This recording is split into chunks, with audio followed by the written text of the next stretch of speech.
పేదవాళ్ళకితో పాటు జర్నలిస్టులకి, middle income group వాళ్ళకి, lower income group వాళ్ళకి కూడా సరసమైన ధరలకి ఇల్లు అందించాలని చెప్పేసి ప్రభుత్వం నిర్ణయం తీసుకుంది.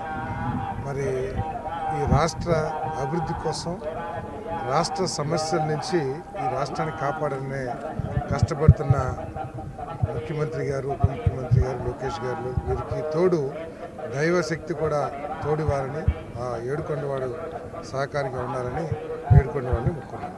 టిట్కో ఇల్లు కానివ్వండి, పిఎంఏవైలో నిర్మాణం సగంలో ఉన్న ఇళ్ళని కానివ్వండి, ఒక టార్గెట్ పెట్టుకుని వాటన్నిటిని కూడా పూర్తి చేయాలని చెప్పేసి ముఖ్యమంత్రి గారు మా శాఖలకు ఆదేశాలు జారీ చేయడం జరిగింది. ఆయన ఆదేశాలకు అనుగుణంగా తప్పకుండా 1 సంవత్సరం లోపల పిఎంవైలో ఏదైతే ప్రోగ్రెస్లో ఉన్నావో ఆ ఇళ్ళని కానివ్వండి, టిట్కో ఇళ్ళని కానివ్వండి, లబ్ధిదారులకు అందజేసే కార్యక్రమం చేస్తాం.